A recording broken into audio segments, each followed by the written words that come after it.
خطبہ مسنونہ کے بعد میں نے جس آیت کریمہ کی تلاوت کا شرف حاصل کیا، وَلَا تَقُولُوا لِمَنْ يُقْتَلُ فِي سَبِيلِ اللَّهِ أَمْوَاتٌ بَلْ أَحْيَاءٌ وَلَٰكِن لَّا تَشْعُرُونَ۔ بارہا میں بتا چکا ہوں، اس کا ترجمہ آپ نے دوسرے علماء سے بھی سنا ہوگا۔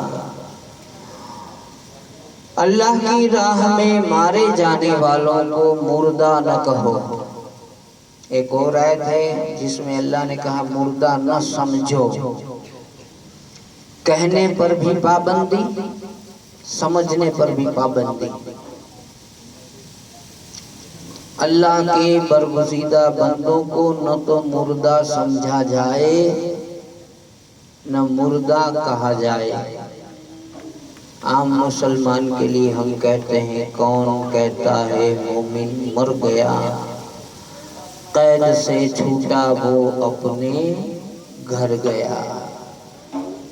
کربلا کے واقعات کا نچوڑ ہے یہ آخری جو واقعات ہیں، جہاں سے یزید پلید تخت پر بیٹھتا ہے اور بیعت کی مانگ کرتا ہے، پھر امام حسین اس کی جواب دہی میں جو قدم اٹھاتے ہیں، وہاں سے لے کر کے کربلا کا قافلہ مدینے پہنچتا ہے، بلکہ اس کے بعد بھی واقعات ہیں۔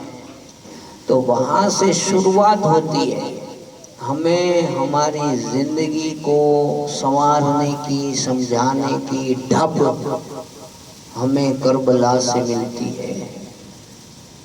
اگر اردو میں نہیں دھیان دو گے تو پھر میں کچھی پہ آ جاؤں گا، دھیان رکھ جا، کیونکہ مقصد یہ جو خرچہ کرنے کا ہے نا، وہ یہ ہے کہ وائز کے بروبر آئی سمجھو، آپ بروبر سمجھو۔ مجھے لگتا ہے ہم سمجھتے نہیں ہیں، میں نے ہر ایک بھاشا کا اپیوگ کر لیا ہے نا، کچھی نے، گجراتی نے، اردو نے۔ آپ سوچیں گے لے ہم تو سمجھتے ہیں، سمجھتے ہوتے تو ہمارے یہاں ہر سال پولیس اسٹیشن میں ہمارے نام کا کیس نہ ہوتا۔ معاف کرنا، چھلی مورم سمجھ کے سن لو، اور کیا ہے نا۔ لیکن جو ہے وہ کہوں گا، میں نے کبھی اور مانگے نہیں کی آپ سے، میں نے زیادہ زور اس پر نہیں دیا ہے کہ مسجد آو نہ آو، میں نے زیادہ زور اس پر نہیں دیا ہے کہ آپ داڑیاں رکھو ہی رکھو، ان چیزوں پر زیادہ زور میرا نہیں ہے۔ میری ہر تقریر میں کہیں نہ کہیں آپ کو زور ملے گا، ملنے پر مل جاؤ، ایک ہو کے رہو، پھوٹ نہ ڈالو، آپس میں بھائی ہو، رشتہ دار ہو۔ جبکہ یہ تو کلمہ والوں کے لیے ہے کہ جو کلمہ پڑھتا ہے وہ مل جائے، جو حسینی ہے وہ مل جائے، جو یزیدی ہے وہ ایک دوسرے کے گلے پکڑے، جو حسینی ہے وہ تو مل کے رہتا ہے۔ یہ زور ہے میرا، تو اس لیے آپ دھیان سے سنیں، ٹھیک ہے۔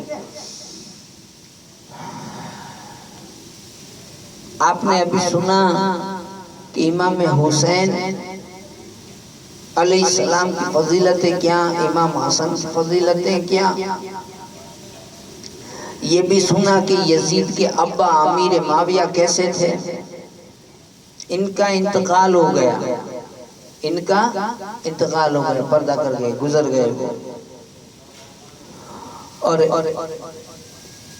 ان کو لقوے کی بیماری میں موت آئی۔ صحابی رسول ہیں، اللہ کے رسول کے پیارے ہیں وہ، اور انہوں نے فرمایا میرا ہر صحابی ستارے کی طرح ہے، اور میری اہل بیت کشتی نوح کی طرح ہے۔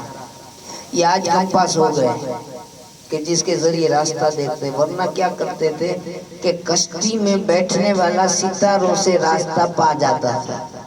کیسی مثال دی، صحابہ کو کیا کہا کہ میرے صحابہ ہدایت کے ستارے ہیں اور میری اہل بیت کشتی نوح کی طرح ہے۔ تو کشتی میں بیٹھنے کے بعد ستاروں پر نظر ہونی چاہیے تاکہ راستہ ملے۔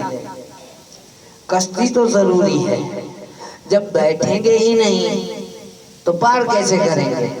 تو دنیا اور آخرت کا دریا پار کرنا ہے تو ہمیں اہل بیت کی کشتی میں سوار ہونا ہے، اور صحابہ جس کو اللہ کے رسول نے ستارہ کہا، ان سے بھی عزت، ان سے محبت، ان سے دوستی، ان سے الفت رکھنی ہے، سب کو ساتھ لے کے چلنا ہے۔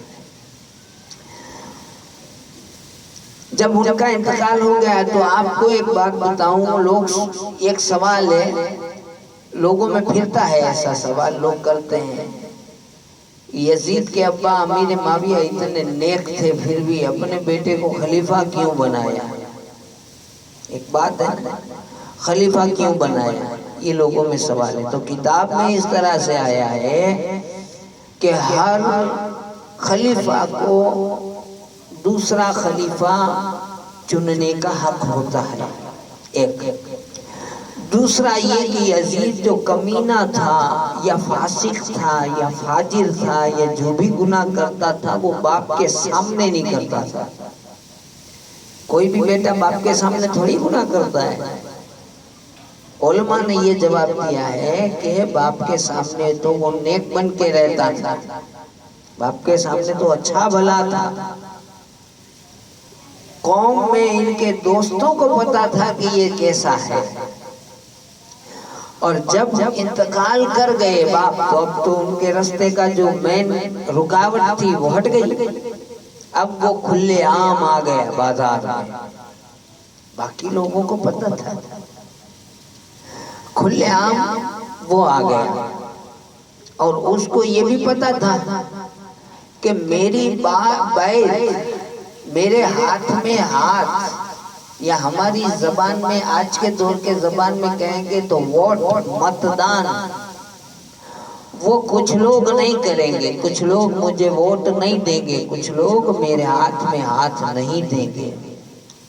سب سے پہلے مجھے انہیں سمجھانا پڑے گا، اگر وہ سمجھ گئے تب تو آسان ہے، کیونکہ ساری قوم کہہ دے گی کہ بھائی انہوں نے کر لی تو ہم بھی کر لیتے ہیں، لیکن اگر انہوں نے نہیں کی تو پھر کوئی نہیں کرے گا۔ اس لیے یا تو ان کو سمجھا لو، ان کو سمجھا لو، اور یا تو ان کو قتل کر کے راستے سے ہٹا دو، یہ اس نے سوچا۔ وہ کون کون تھے؟ عبداللہ ابن عمر تھے، عمر فاروق کے بیٹے، حضرت زبیر کے بیٹے تھے عبداللہ، تو یہ ہستیاں، اور حسین بن علی، امام حسین تھے، تو ایسے اور بھی تھے۔ تو بہرحال یہ تین اس وقت میں خاص الخاص اس کی نظر میں آئے ہوں گے، تو اس نے کیا کیا، فوراً پیغام بھیج دیا مدینے میں۔ اس وقت نعمان، اس وقت میں ولید نام کے ایک گورنر تھے، ولید بن عتبہ بھی کہا ہے کسی نے، ولید بن عقبہ کہا ہے، بہرحال ولید نام کے شخص تھے جو گورنر تھے، اور اس کا وزیر مروان تھا مدینے میں۔ اس نے لکھ بھیجا کہ ان تینوں کو اپنے پاس بلا لو اور کہو کہ یزید سے بیعت کر لیں، اور اگر بیعت نہیں کرتے تو پھر ان کو قتل کر دو۔ اور امیر معاویہ کے انتقال کی خبر بھی اس میں لکھ دی تھی کہ میرے ابا کا انتقال ہو چکا ہے اور میں خلیفہ ہوں، میرے نام سے سب کی بیعت لے لو، پہلے ان کی لو۔ اب ولید جو گورنر تھے نا مدینے میں، سمجھ میں آ رہی ہے نا بات آپ کو، جو گورنر تھے مدینے میں وہ محب اہل بیت تھے۔ محب اہل بیت مطلب حسن حسین کو، پنجتن کو، اہل بیت کو، سیدوں کو چاہنے والے تھے۔ محب مطلب چاہنے والے، وہ چاہتے تھے۔ وہ تو کبھی ایسا، ان کو پتا بھی تھا کہ حسین کبھی اس کے ہاتھ میں ہاتھ نہیں دیں گے، خیر انہوں نے بلاوا بھیج دیا۔ انہوں نے کہا کہ چلو بلاتے ہیں حضرت کو۔ بلاوا آیا تو اس وقت میں یہ تینوں ہستیاں، کچھ لوگوں نے لکھا ہے کہ دو، یہ مسجد نبوی میں بیٹھے تھے اور پیغام پہنچا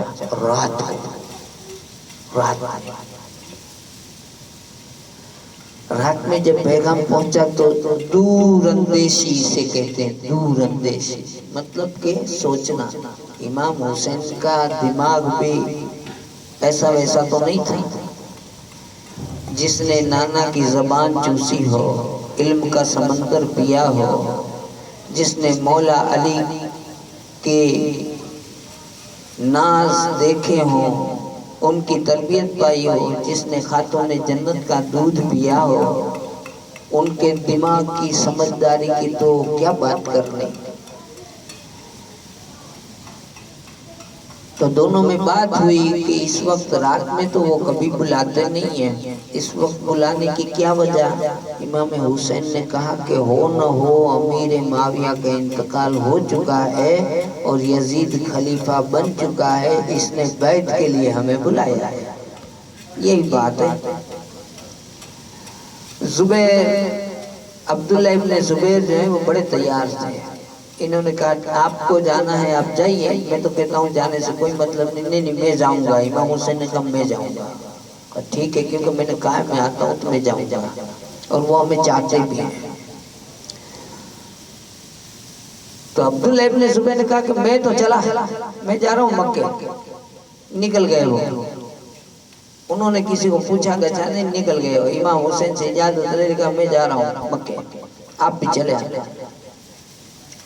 ادھر امام حسین ولید کے پاس گئے، وہاں گئے تو اس نے مشورے کے لیے مروان کو بلایا تھا۔ کچھ لوگوں نے لکھا کہ جب حسین آئے تبھی بلایا، کچھ لوگوں نے لکھا بعد میں بلایا۔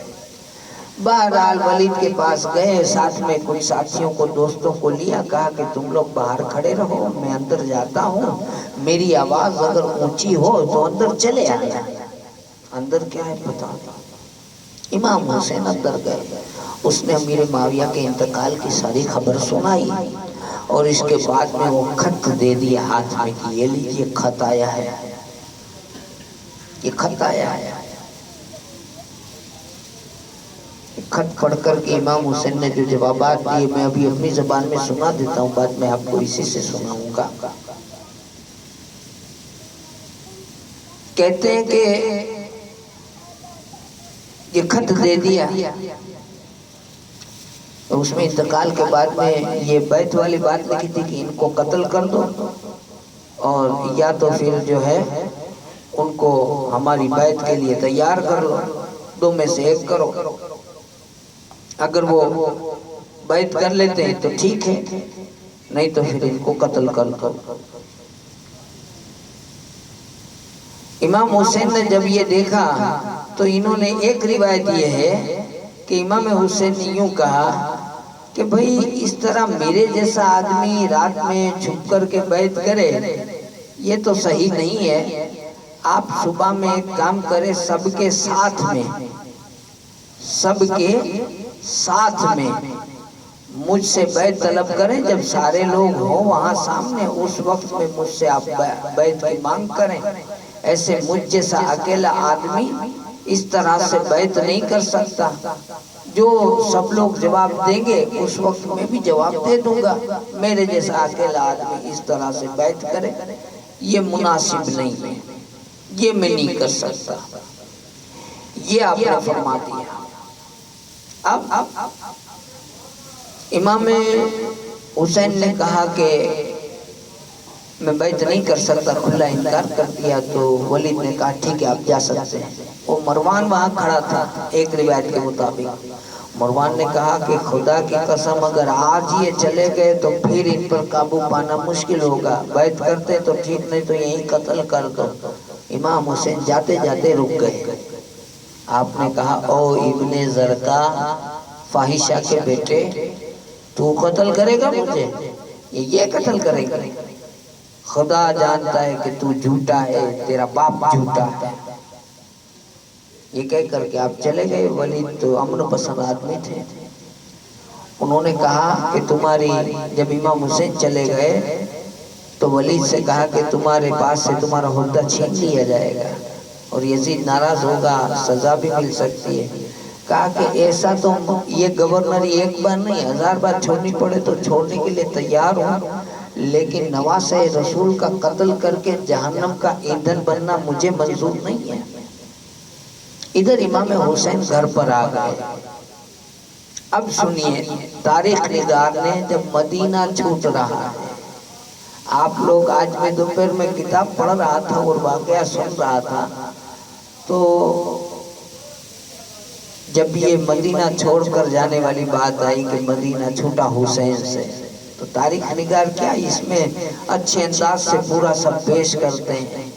تو یہ جب سن رہا تھا کہ امام حسین اسی گلی میں بڑے ہوئے، اسی گلی میں بچپن گزرا، اسی میں جوانی گزری، اسی گلیوں میں بچوں کے ساتھ کھیلے، یہی مدینے کی گلیاں، یہ ساری چیزیں ہو رہی تھی، بیان میں آ رہی تھی۔ اتنے میں مجھے خیال ہے، یہ بتانا تو نہیں چاہیے لیکن میں، آپ سوچیے، آپ خود بھی سوچو ذرا کہ آپ کو تو اپنے شہر میں یہاں جنم سے ہیں، آپ لوگ آپس میں رشتہ داری ہے، محبت ہے۔ مجھے تو 4 سال ہوئے یہاں، مجھے تو 4 سال ہوئے، لیکن خدا قسم کہتا ہوں کہ آج دوپہر کو میں یہ سوچ رہا تھا کہ میں گھنی بار کھینچ میں کہتا ہوں کہ میرے چلے جانا ہے، میں کہتا ہوں نا میرے چلے جانا ہے، تو پھر دل میں یوں خیال ہے کہ اگر میں چلا گیا تو یہاں تو دوسرا امام آ جائے گا، پھر مجھے آپ سب کی یاد آئے گی، تو وہاں سے آؤں گا تو وہ بھی مہمان بن کے آؤں گا، کوئی پتہ نہیں، کوئی ہولی میں گیا ہوگا، کوئی کام میں ہوگا، کوئی ملے گا نہیں ملے گا،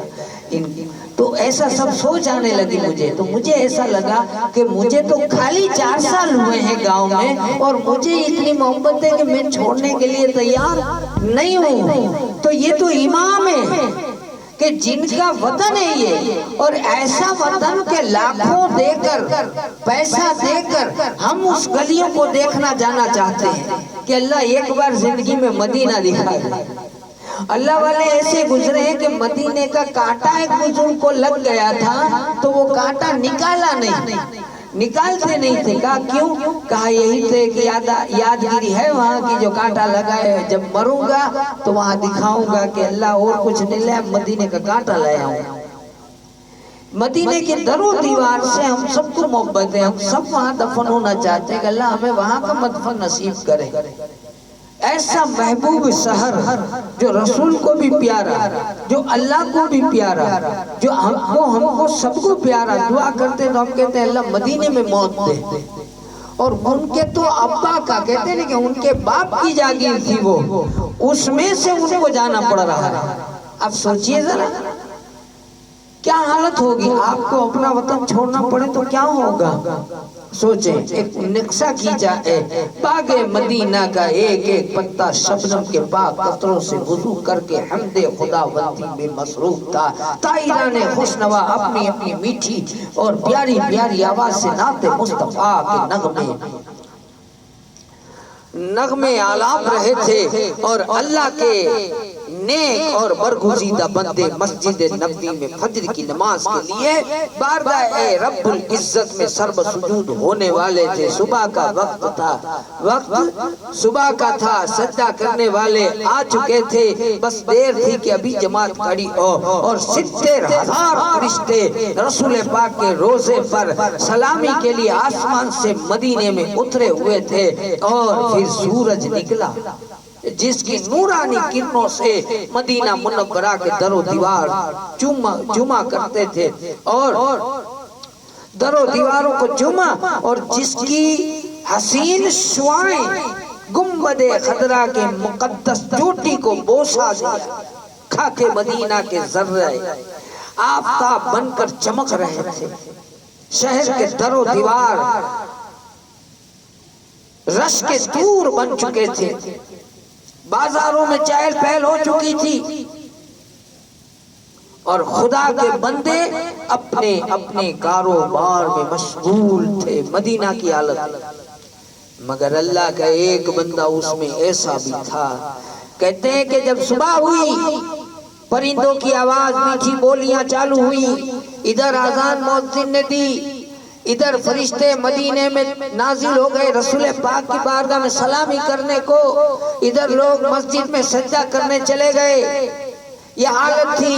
پھر نماز ہوئی، سورج نکلا، سورج کی کرنیں چمکی اور لوگ دھیرے دھیرے اپنے کاروبار میں ادھر ادھر جانا آنا شروع کیے۔ اتنے میں کوئی ایک بندہ ایسا تھا جو ابھی تک مصلی پر بیٹھا تھا، ایک بندہ تھا جو اس دنیا کے شور سے بے خبر تھا اور سجدے کی جگہ مصلی پر بیٹھا تھا، بالکل علیحدہ حجرے میں ایک مصلی پر بیٹھا ذکر خدا اور تصور یار میں تھا۔ یہ مقدس انسان کون تھا؟ یہ مقدس انسان، یہ بزرگ انسان اور کوئی نہیں، شہزادہ کونین تھا، نبی کا نور عین تھا جس کا نام حسین تھا، امام حسین۔ اس دن کی بات ہے۔ اور پھر دروازے پر اچانک آواز آئی، کون؟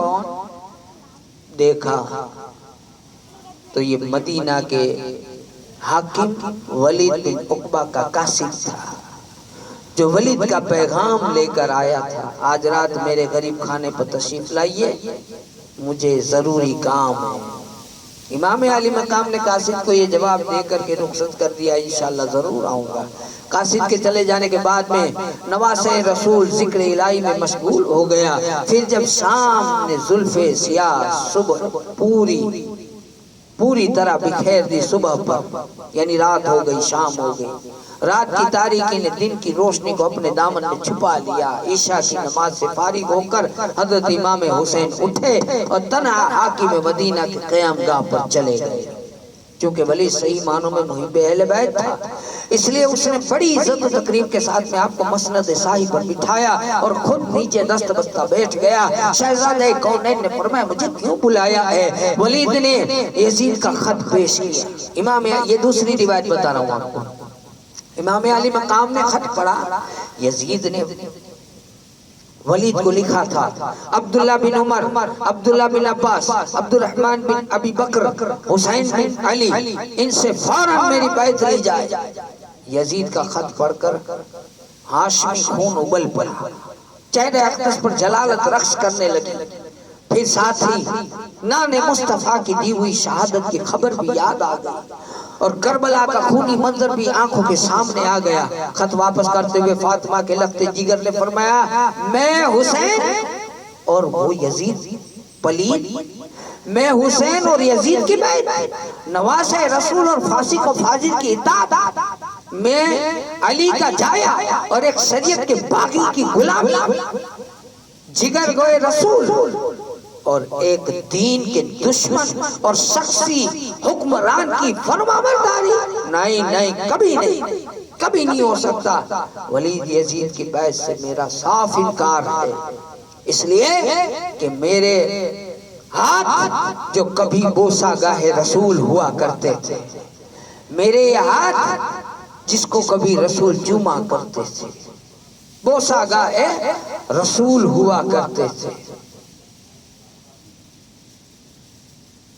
آج یزید ولید کے ہاتھوں میں نہیں جا سکتے، اور میرا یہ سر جو شب و روز دن رات اللہ کی بارگاہ میں جھکا رہتا ہے، اسلام کے ایک دشمن کے آگے نہیں جھک سکتا، اور جس نے فاطمہ کا پاک دودھ پیا ہے وہ ایک باطل پرست انسان کی اطاعت نہیں کر سکتا، اور جبریل علیہ السلام جس کے گھر کی دربانی کرے، فرشتے جس کا جھولا جھولائے، خدا جس کے ناز دیکھے، اور مصطفیٰ جس کو اپنے کانٹوں پہ اٹھائے، حسین آج امانت الہیہ میں خیانت کرنے والے اور دین کی حدوں کو توڑنے والے یزید کی بیعت کر کے آئندہ آنے والی نسلوں کے لیے اسلام کی بے حرمتی کرنے کا راستہ نہیں کھول سکتا، کیونکہ حسین بیعت کر لے تو ہمارے لیے بھی دلیل بن جاتی نا، ہم بھی کہتے کہ حسین نے بھی ہاتھ ملا لایا تھا، ہے نا۔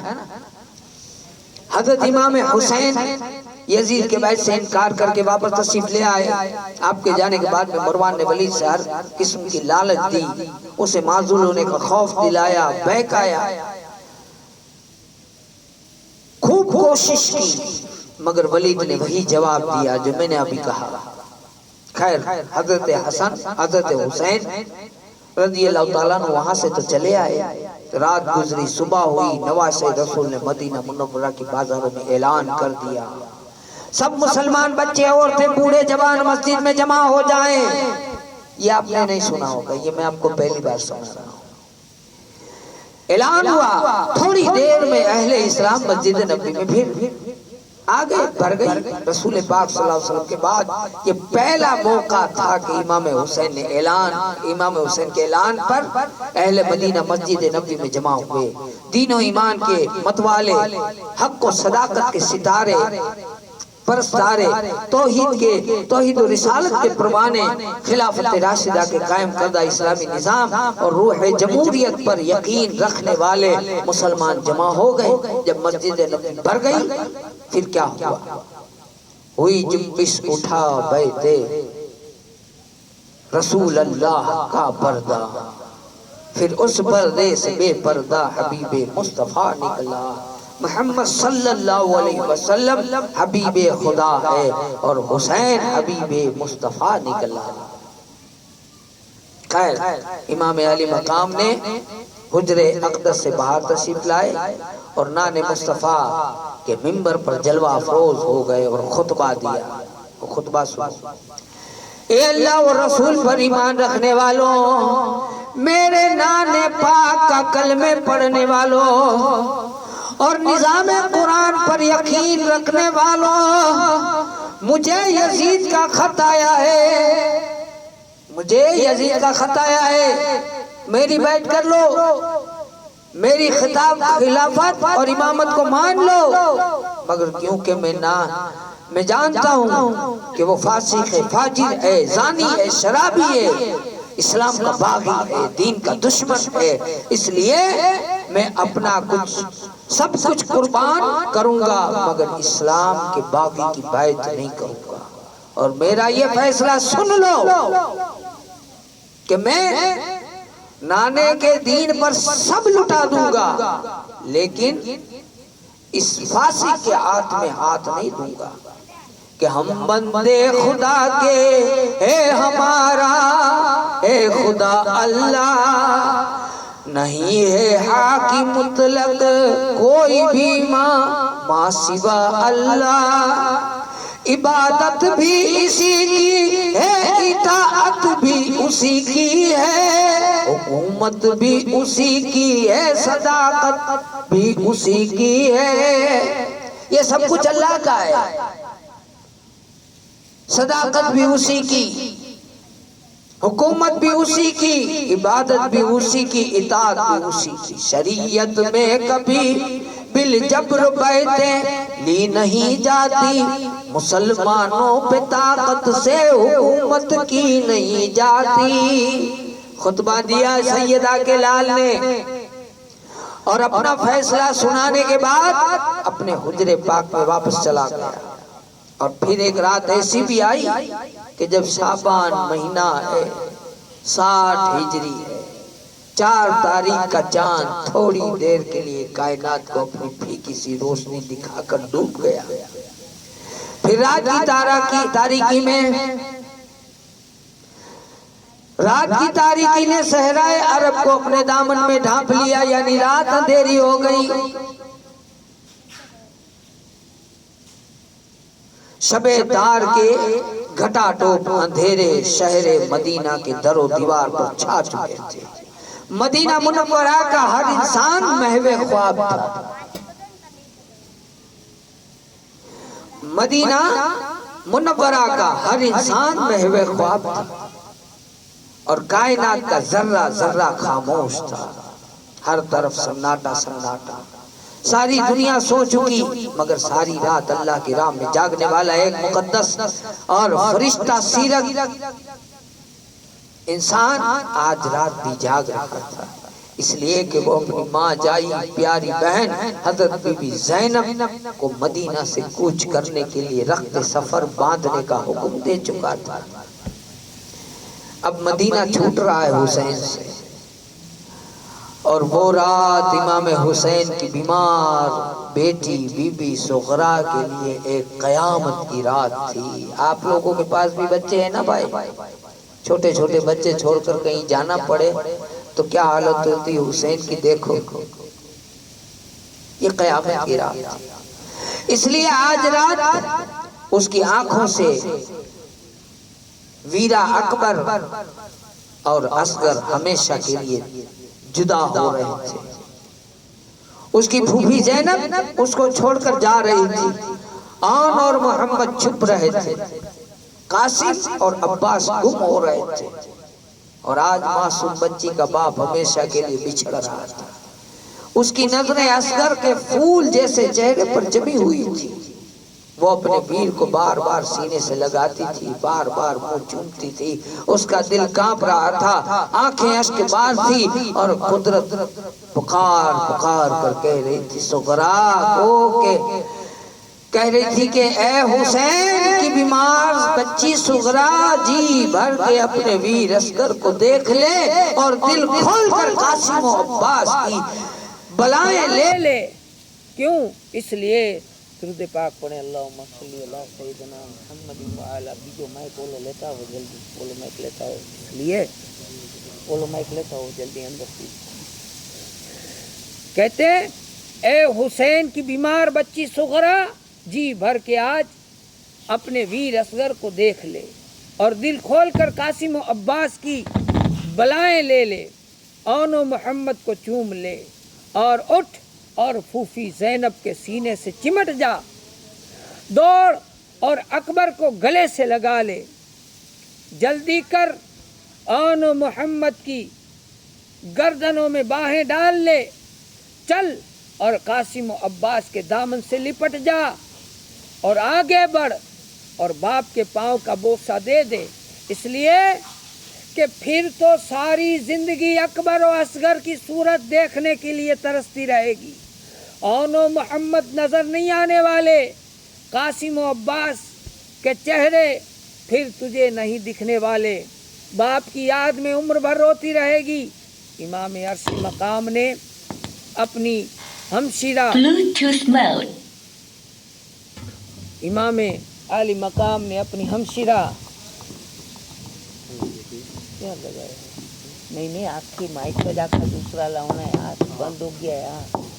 درود پاک پڑھیں، اللہم صلی علی سیدنا محمد وعلی آل سیدنا محمد وصحابہ وبارک وسلم، صلاۃ و سلام علیک یا سیدی یا حبیبی یا رسول اللہ صلی اللہ تعالی علیہ وسلم۔ امام عرش مقام نے اپنی ہمشیرہ یعنی اپنی بہن اور اپنی بیٹی سکینہ سے فرمایا کہ پتہ نہیں تو چالو جی وہ خالی اس کا پوائنٹ ہے، اس کو کچھ چھیڑ چھاڑ مت کرو تم لوگ، خالی اس کا جو آواز آ رہا ہے صلی اللہ۔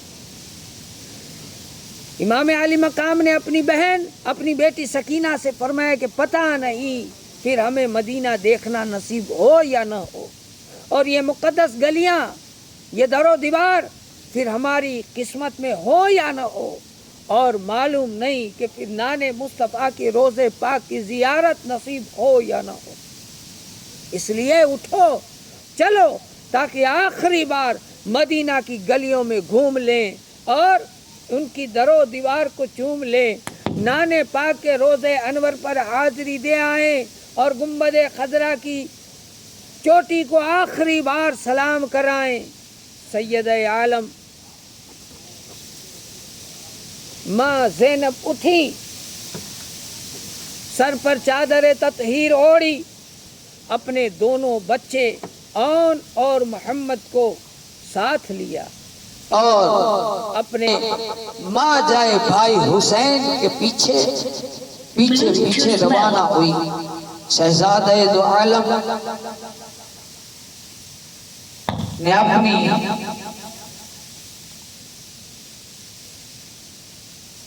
اپنی بیٹی سکینہ کی انگلی پکڑی اور پھر اس طرح نبی کے گھرانے کا یہ مختصر سا قافلہ نبی کے روزے کی آخری زیارت کے لیے چل پڑا۔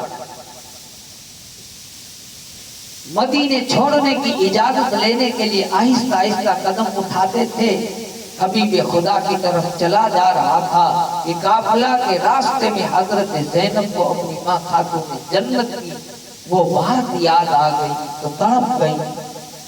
اے میری بیٹی زینب، جس طرح آج میں رات کی تنہائی میں اپنے جگر گوشے حسن و حسین کو لے کر اپنے باپ کے روزے کی آخری زیارت کے لیے جا رہی ہوں، ایک رات اسی طرح آدھی رات کے وقت اپنے نانے پاک کے مزار انور کو دیکھنے کے لیے تو بھی جائے گی۔ آج میرے ساتھ حسن و حسین ہے، کل تیرے ساتھ اور محمد ہوں گے۔ کتنا دردناک تھا یہ منظر، کتنا درد بھرا سما تھا۔ سید المرسلین صلی اللہ علیہ وسلم کے دوش پر سواری کرنے والا حسین اور دو جہاں کے والی کی عنبری زلفوں سے کھیلنے والا حسین آج مدینہ چھوڑنے والا تھا۔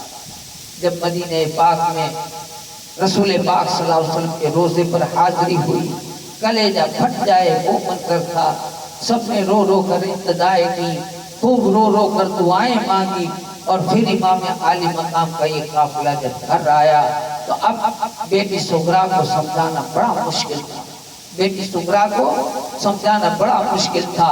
بیٹی سغرا کو سمجھاتے کہتے کہ بیٹا تم یہیں رہو، اکبر تمہیں لینے کے لیے آئے گا۔ نہ بابا جان اگر سواری نہیں ہے تو کوئی بات نہیں، میں دوڑ کر آؤں، کوئی بات نہیں۔ ارے تو بیمار ہے؟ نہیں نہیں میں بیمار نہیں ہوں۔ ایسا کر کے بیٹی کھڑی ہوتی ہے تو پھر بڑی ہمت جتا کر کھڑی ہوتی، لیکن پھر زیادہ یہ سغرا کو کس طرح سے سنبھالا دے کر کے ان کو چھوڑ کر کے خیر آخر کربلا کا جانے والا یہ چھوٹا سا قافلہ مدینہ کو الوداع کہہ کر کے راتوں رات روانہ ہوا۔ اور جب مدینہ چھوٹا، اللہ اکبر، مکہ مکرمہ پہنچے، اللہ کے رسول کا یہ نواسہ جب مکہ مکرمہ پہنچا، مکہ مکرمہ میں جب پہنچے ہیں تو وہاں جا کر آپ نے وہاں گئے کیوں؟ تو کہتے وہ امن کی جگہ ہے، وہاں خون ریزی نہیں، وہاں فساد نہیں، وہاں جھگڑا نہیں، میں جاتا ہوں امن کا گھر ہے، وہاں جا کر دیکھتا ہوں کیا ہوتا ہے۔ وہاں پناہ لی تو پھر وہاں پتہ چل گیا، کہاں کوفیوں کو پتہ چل گیا کہ امام حسین نے یزید کے بیعت سے انکار کر دیا ہے اور وہ مکہ چلے گئے ہیں۔ تو انہوں نے خط لکھنا شروع کیا، خط لکھنا۔ جب خط لکھے ہیں انہوں نے تو حدیث میں آتا ہے، کتابوں میں آتا ہے، تفسیروں میں آتا ہے کہ 150 خط لکھے۔ کتنے؟ 150۔ کسی نے 700 کہے، کسی نے 1200 کہے۔ لیجئے بھائی صاحب اور زیادہ نہیں تو 150 ہی سمجھ کے چلے، 150 خط آ چکے تھے۔ اور پھر مضمون کیسا لکھا تھا؟ کوفیوں کے جو خط تھے اس کے مضمون اس طرح سے تھے کہ ہم لوگ یہاں پر نعمان بن بشیر گورنر ہے کوفہ میں، ہم ان کے پاس جمعہ بھی نہیں پڑھتے، ہم نماز میں نہیں جاتے، ہم یزید سے بیزار ہیں، ہم آپ کے ساتھ ہیں، جان مال لٹا دیں گے، ہر طرح سے آپ کا ساتھ دیں گے۔ اے امام آپ ہمارے پاس تشریف لے آئیں، اگر آپ نہیں آئے تو کل ہمیں یزید کی بیعت کرنی پڑے گی، اور میدان حشر میں اگر اللہ ہمیں پوچھے گا تو ہم کہہ دیں گے کہ ہم نے امام کو بلایا تھا وہ آئے ہی نہیں۔ سمجھ میں آ رہی بات کہ ہمیں آپ سچے ہیں، آپ اچھے ہیں، آپ حق پر ہیں، آپ قرآن والے، آپ حدیث والے، اور وہ نالائق ہے، وہ ناپاک ہے، وہ خبیث ہے، وہ شریعت کو توڑنے والا ہے، آپ شریعت کو جوڑنے والے ہیں، ہم آپ کا ساتھ دیں گے، ان کا ساتھ نہیں دیں گے، آپ چلے آئیے۔ بلایا پکے وعدے کر، بلایا قسمیں کھا کر کے، بلایا مہمان بنا کر کے۔ اب کہتے ہیں کوفیوں کے جب خط آئے، کہتے ہیں آخری خط جو ہانی بن ہانی صدقی اور سعید بن عبداللہ حنفی کے ہاتھوں ہاتھ امام حسین کو پہنچا، اس کے بعد آپ نے کوفہ والوں کو لکھا کہ تم لوگوں کے بہت سے خط ہمیں ملے جن کے مضمون یعنی ساری باتوں سے ہمیں جانکاری یہ ملی کہ تم لوگوں کے جذبات اور عقیدت اور محبت کا لحاظ کرتے ہوئے بر وقت ہم اپنے بھائی چچا کے بیٹے مخصوص و معتمد مسلم بن عقیل کو بھیج رہے ہیں۔ خط تو ملے آپ کے لیکن ہم نہیں آ رہے ہیں، ہم میرے بھائی کو بھیجیں گے. میرا بھائی وہاں آئے، حالات دیکھے، اچھے حالات کی وہ جب ہمیں خبر دے گا تو میں بھی چلا آؤں گا. بھیج دیا. اب کہتے ہیں امام کی شہادت کی خبر تو مشہور تھی، لیکن یہ پکا نہیں تھا کہ یہ وقت یہی ہو سکتا ہے دوسری بار کا ہو. اور پھر دوسرا ان کے لیے یہ تھا کہ امام ہے، محشر میں جواب دینا پڑے گا. محشر میں جواب دینا پڑتا ہے نا. آپ یہ وہ تو وہ بڑے امام ہیں، ہم لوگ یہاں پیش امام ہیں. پیش امام کئی بار پیش امام سلیے چڑھ جاتا ہے. لوگ آ کے کہتے ہیں شریعت کی بات ہے کہنی پڑے، شریعت کی بات ہے کہنی پڑے. جب امام بیچارہ پیش امام بیچارہ مولانا تقریر کرتا ہے اور حق بات بتاتا ہے تو پھر حق کے پیچھے پھر وہاں بات 4 جنے کھڑے ہوتے ہیں. ان کا جواب دینے کے لیے وہ جو پہلے سے بلائے ہوتے وہ آدمی ہوتا ہے. ہمارے تو پچھلے کیا بات ہوں تمہیں مولانا تمہیں سمجھ لو یوں پورا نکل جاوے. صوفی آج بھی ہے، آج بھی ہمارے اندر چھپے ہیں. کبھی دیکھ لو، سوچ کر دیکھ. سوچیں گے تو مجھ میں بھی ملیں گے، آپ میں بھی ملیں گے. سوچیں گے تو ملیں گے. ان سے دور رہیں، حق کی حمایت کریں، یا پھر کسی کو پریشان نہ کریں، یا حق کا ساتھ دیں یا پریشان کریں. حضرت مسلم کے 2 صاحبزادے تھے، محمد اور ابراہیم. وہ بہت چھوٹے تھے، اپنے باپ کے بہت پیارے بیٹے تھے. سفر میں اپنے مہربان باپ کے ساتھ میں ہوتے. حضرت مسلم کوفہ پہنچ کر مختار بن عبیدہ کے مکان میں قیام فرمائے. اور شیعان علی یعنی علی کے چاہنے والے چوک در چوک سب جگہ سے آنے لگے. ادھر سے 2 آئے، ادھر سے 4 آئے، ادھر سے 10 آئے، ادھر سے 20 آئے. ایسا کرتے کرتے لوگ آتے گئے، بیعت ہوتی گئی. جان مال لٹانے کے وعدے ہوتے گئے، لوگ آتے گئے. خبر ملتی گئی، آتے گئے. مسلم بن عقیل کو کوفہ آ گئے ہیں شیعوں نے حسین بن علی کے نام پر تو بیعت بھی کر لی. کتنے ہو گئے؟ تقریباً 40,000 نے بیعت کر لی. کتنے؟ 40,000 نے. لڑنے مرنے کے بعد کرنی ہم آپ کے ساتھ، ہم ساتھ دیں گے، ڈرو نہیں. ہم ہیں کہنے والے کب پتہ نہیں ہٹ جاتے، پتہ نہیں. پھر قرآن کا نام لینے والا ایک ہی چل. اور آج بھی آج ان کو لعنت ملی. آج کی تاریخ میں لعنت ملی ہے ان کو کہ 5 ٹائم کی نماز جماعت سے ان کو نصیب ہی نہیں ہے. ان میں نہیں ہوتی. دیکھو کیا لوگوں میں 5 ٹائم جماعت نہیں ہوتی.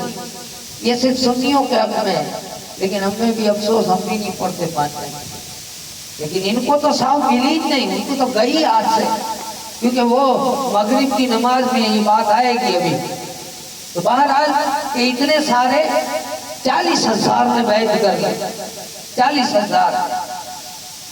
اور نعمان بن بشیر جو اس وقت میں وہاں گورنر تھے، انہوں نے خطبہ دیا. خطبے میں سمجھایا کہ بھائی لوگوں یہ بیعت یزید کی مرضی کے خلاف ہے، اس پر بہت بھڑکے گا، فتنہ فساد ہوگا. عبداللہ بن مسلم حضرمی اور بنی امیہ سے، یعنی کہ وہاں کچھ لوگ چمچے بیٹھے تھے یزید کے. اس نے سنا کہ نعمان بن بشیر کیونکہ چاہنے والے تھے، وہیں پہ اہل بیت تھے، تو انہوں نے لوگوں کو کہا کہ بھائی تم لوگ ہیں نا یہ جو کر رہے ہو نا، اس سے تم بھی نقصان میں جاؤ گے اور یہ اہل بیت کو بھی نقصان کرو گے. اگر تم ان کا ساتھ نہیں دے سکتے تو ان کو تم پریشان نہ کرو، ان کو جانے دو، ورنہ یزید تمہیں بھی نہیں چھوڑے گا اور ان کو پریشان کر دو گے، آپ آل رسول کو پریشان کر دو گے. ایسی تقریر کی اور سمجھایا. تو وہ جو چمچے بیٹھے تھے انہوں نے یزید کو خط لکھ دیا. انہوں نے کیا خط لکھا؟ انہوں نے خط لکھا کہ بھائی آپ نے عبداللہ جس کا نام عبداللہ حضرمی تھا وہ وہاں سے اٹھا نہیں، یزید کو خط لکھا اور اس نے لکھ دیا کہ مسلم بن عقیل کوفہ میں آتے ہیں، شیعوں نے حسین بن علی کے نام پر ان سے بیعت کر لی ہے. اگر تو کوفہ بچانا چاہتا ہے، خود بچنا چاہتا ہے، اپنی حکومت بچانا چاہتا ہے تو جلدی اس کا کوئی راستہ نکال. تو جلدی خود کسی بڑے کٹر آدمی کو بھیج جو ان پر رحم نہ کھائے، ایسے کو بھیج.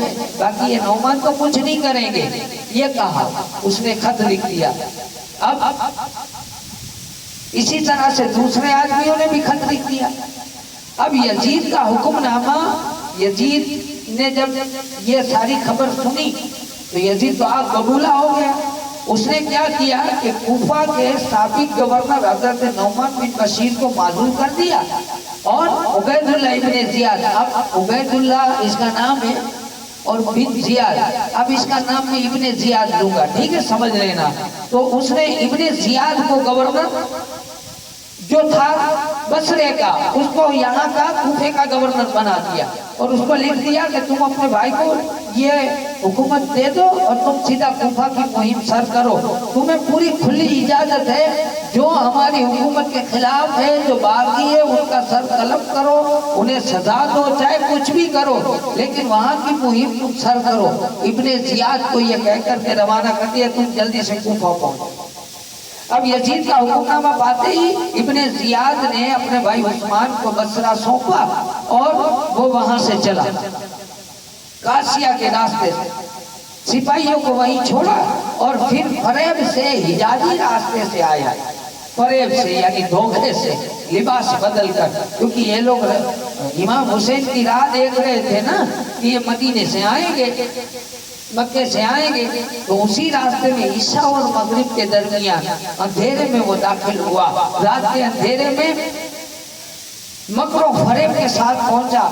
لوگ دوڑ دوڑ کر آ رہے تھے، مرحبا مرحبا مرحبا یا رسول اللہ، مرحبا یا ابن رسول اللہ، قدم خیر مقدم، کہتے ہوئے سارے لوگ آگے پیچھے چلنے لگے. لوگوں کو تھا تو حسین آتے ہیں. ابن زیاد بن نیاز چپ چاپ دیکھتا چلا جا رہا تھا، سب کے چہرے دیکھتا تھا کون کون ہے، سب دیکھ رہا تھا. جب مجمع بہت زیادہ ہو گیا، جب چلنے میں رکاوٹ ہوئی تو اس میں ایک مسلم نام کا آدمی تھا، مسلم عمرو باہلی. اس نے اعلان کیا کہ راستہ چھوڑ دو، یہ عبید اللہ ابن زیاد ہے. جب لوگوں نے نام سنا سارے لوگوں کو رنج ہوا، سب لوگ تھوڑے تھوڑے کر کے اپنے گھروں میں چلے گئے. صبح ابن زیاد نے لوگوں کو جمع کیا اور ان کے سامنے تقریر کی، اے لوگوں، یزید نے مجھے کوفہ کا گورنر بنایا ہے، مجھے حکم دیا ہے کہ میں فرما بردار لوگوں کا ساتھ بھلائی کروں، نافرمانوں کے لیے سختی کروں، ان کے لیے میری تلوار ہے، میں یزید کے حکم پر سختی کروں گا، جیسے یزید نے کہا ویسا ہی کروں گا، لیکن جو اچھائی سے پیش آئے گا میں اس کے ساتھ اچھائی سے پیش آؤں. یہ تقریر کرنے کے بعد میں اس نے کیا کیا کہ وہاں پہ جو بڑے بڑے لوگ تھے نا، رؤسا 20 آدمی بڑے لوگ جو مین لوگ، ان سب کو اس نے بلوایا اور نظر بند کر دیا، قید کر دیا، اور ان کو لکھ کر کے ضمانت لے لیا، لکھ دو. کیا ان کو کہا تم لکھ دو کہ ہمارا ساتھ دو گے، ہمارا ساتھ دو گے اور ان کا ساتھ نہیں دو گے. ان 20 کو اس نے رکھ لیا. کوفہ شہر میں کیونکہ مشہور ہو چکا تھا کہ حضرت مسلم مختار بن عبیدہ کے مکان میں ہے، اس لیے آپ نے وہاں رہنا اچھا نہیں سمجھا، آپ وہاں سے نکل گئے. امام مسلم نے گھر بدل دیا اور ہانی بن عروہ کے گھر چلے گئے. اب ہانی تھا محب اہل بیت، وہاں گیا تو ایک روایت میں یہ ہے کہ یہ جو ابن زیاد آیا نا، اس کے ساتھ میں ایک اور آدمی تھے بوڑھے جو محب اہل بیت تھے. وہ ابن زیاد کے ساتھ نہیں آئے تھے، نہیں رکے تھے، آئے اس کے ساتھ تھے، لیکن ہانی کے گھر چلے گئے تھے تو وہ وہیں تھے. ایک روایت میں یہ ہے. بہرحال ہانی کے گھر چلے گئے، آپ نے کمرہ کھول دیا اور آپ کو وہاں آتے نہیں تو بہتر تھا، لیکن اب آپ آ گئے تو ٹھیک ہے، مہمان ہیں آپ میرے، ان کو آسرا دے دی. امام مسلم نے ساری بات ان کو سنا دی. اب ابن زیاد کو حضرت مسلم کی تلاش تھی، مگر کوشش کے باوجود مل نہیں رہے تھے کہ کہاں ہے. آپ نے اپنے شامی غلام موکل کو کچھ درہم دیے 3000 اور ان سے کہا کہ تم جاؤ. اسے سمجھا دیا کہ اگر مذہبی لوگوں کو ڈھونڈنا ہو نہیں، اس کی کہیں خبر تمہیں چاہیے نا تو مسجد چلے جاؤ. اب وہ سیدھا مسجد گیا. مسجد گیا تو فجر کا آیا ہوا تھا، نماز پڑھی سب چلے گئے، یہ بیٹھا ہے. ظہر پڑھی سب چلے گئے، یہ بیٹھا ہے. عصر پڑھی سب چلے گئے، یہ بیٹھا ہے. مغرب پڑھی چلے گئے، یہ بیٹھا ہے. عیسا پڑی، سارے لوگ آنے جانے والے دیکھتے ہیں کہ لگتا ہے مسافر ہے، اس کے کسی سے کہیں لین دین نہیں ہے، کوئی اس کا سگا والا یہاں ہے نہیں۔ اب اتنے میں 2-4 لوگ بیٹھے تھے نماز بعد، اس نے جب کچھ لوگ بیٹھے تھے اس میں ایک ہوتے ہیں نا نیک لوگ بھی، تو مسجد میں ابھی بہت سے لوگ ہیں تو کسی کو نہیں، لیکن لاسٹ میں 2-4 جو لوگ بیٹھے تھے نا اس میں ایک جگہ وہ نماز پڑھ رہے تھے، وہیں پہ اہل بیت تھے جس کا نام تھا مسلم بن اوسجہ اسد، وہ ایک طرف بیٹھے تھے۔ ان کو جا کر کے سلام کیا، سلام کر کے پوچھا کہ بھئی میں نے سنا ہے کہ یہاں اہل بیت کے گھرانے سے ایک فرد آئے مسلم کی نکیل یہاں آئے ہیں، تو میں ان کا محب ہوں، چاہنے والا ہوں، اور میرے پاس یہ 3000 درہم ہے، میں شام سے آیا ہوں، میں ان کو دینا چاہتا ہوں یہ نذرانہ، اور میں ان کا چاہنے والا ہوں۔ انہوں نے پوچھا کہ اور بھی لوگ تھے، تم تو صبح سے ہو، کسی کو نہیں، مجھے کیوں پوچھا؟ انہوں نے کہا کہ آپ کے چہرے سے اہل بیت کی محبت نظر آتی ہے، آپ کی نیک نورانیت نظر آتی ہے۔ آپ نے کہا صحیح پہچانا، چل میرے ساتھ ملا تھا، لے گئے۔ وہاں جا کے امام مسلم سے ملے، اس نے بیعت بھی کی، 3000 درہم نذرانہ بھی دیا۔ اب نذرانہ بھی دیا، لیکن وہ وہاں جا کر کے خبریں سناتا تھا، آتا تھا جاتا تھا اور ساری خبریں سناتا تھا۔ اب کہتے ہیں کہ یہ ساری خبر دینے کے بعد میں ہانی ہے نا، ہانی ابن زیاد کا دوست بھی تھا، لیکن وہ ان سے ملنا نہیں چاہتا تھا، بیماری کا بہانہ بنا کے گھر پہ پڑا رہتا تھا کہ اب میں وہاں جانا ہی نہیں، وہاں جاؤں گا تو کوئی گڑبڑی ہوئی۔ پھر کہتے ہیں کہ بیعت کی، 3000 درہم دیے، اور ادھر ہوا کیا کہ ہانی سے ابن زیاد کے پرانے تعلقات تھے، لیکن اس کو بھنک نہ ہو اس لیے ملنے نہیں جاتے تھے۔ ابن زیاد نے کہلا بھیجا کہ اسے کہو بلا رہا ہے۔ اب اس نے کہا میں بیمار ہوں اس لیے میں نہیں مل سکتا، لیکن پھر بھی ایک بار اور کہا کہ نہیں آپ کو بہت یاد کرتے چلو، تو ابن زیاد کے پاس یہ فوراً چلے گئے، بھنک بھی نہ پڑی۔ جب گئے وہاں تو ابن زیاد نے ہانی کے پاس ملاقات کا پیغام بھیجا، آئے تو جیسے ہی ادھر آئے تو گورنمنٹ ہاؤس میں آئے تو اس نے سلام کیا، لیکن ابن زیاد نے جواب نہیں دیا۔ ہانی نے سلام کیا، اس نے جواب نہیں دیا۔ کچھ دیر آپ کھڑے رہے، اس کے بعد میں بڑے غصے سے بولا ہانی تم نے یزید کے خلاف اپنے گھر کو سازشوں کا اڈا بنا رکھا ہے، تو مسلم بن عقیل کو بلا کر اپنے گھر میں چھپائے ہو اور ان کے لیے ہتھیار جمع کرتے ہو، اپنے محلے میں ان کی مدد کے لیے آدمی اکٹھا کرتے ہو، اور سمجھتے ہو کہ یہ باتیں مجھے پتہ نہیں۔ اب ہانی نے پہلے تو انکار کیا، کیا پہلے اس نے انکار کیا، مگر جب ابن زیاد نے موکل وہ غلام کو سامنے کھڑا کر دیا تو اب تو ہوش اڑ گئے، یہ کمینہ یہاں میرے گھر آتا تھا، وہ ان کا غلام تھا، مجھے کیا پتا۔ خیر اب انکار کی تو گنجائش تھی نہیں۔ اس نے کہا دیکھو دراصل حقیقت یہ ہے میں نے بلایا نہیں تھا، وہ خود میرے گھر آئے تھے، اب آئے تو میں انکار نہیں کر سکتا، اس طرح میں نے مہمان بنا لیا اور پناہ دے دی۔ میں آپ سے پکا وعدہ کرتا ہوں کہ میں گھر جاؤں اور ان کو نکال دوں گا، آپ مجھے اتنی مہلت دے دو کہ میں گھر جاؤں اور ان کو نکال دوں۔ ابن زیاد نے کہا خدا کی قسم جب تک تو ان کو میرے پاس حاضر نہیں کرتا تب تک تو نہیں جا سکتا۔ ہانی نے کہا تو پھر خدا کی قسم اپنے مہمان کو قتل کے لیے تمہارے سپرد کرنا یہ میں منظور نہیں کر سکتا۔ اسے منع کر دیا، یہاں تک کہ بات بڑی، اب اس کے ہاتھ میں ڈنڈا تھا۔ ابن زیاد ایک روایت کے مطابق کہتے بات بڑی، ابن زیاد نے کہا کہ تم انہیں سپرد نہیں کرو گے تو ہم تمہارا سر قلم کر دیں گے۔ ہانی نے کہا تو پھر تمہارے سر پر بھی تلوار چمکے گی۔ یہ سن کر ابن زیاد آگ بگولا ہو گیا، کہا اچھا تم مجھے دھمکی دیتے ہو۔ پھر ہانی کے سر پر اور منہ پر ڈنڈے برسے، اور اس وقت میں تلوار ساتھ میں تھی، اونٹ پر ہاتھ ماری، لیکن ہوا ایسا کہ وہ زخمی ہو گئے اور سپاہیوں نے وہ بازو میں کھڑے تھے تو تلوار چھڑا لی۔ اس نے کہا اب تو تو نے اپنا خون میرے لیے حلال کر دیا۔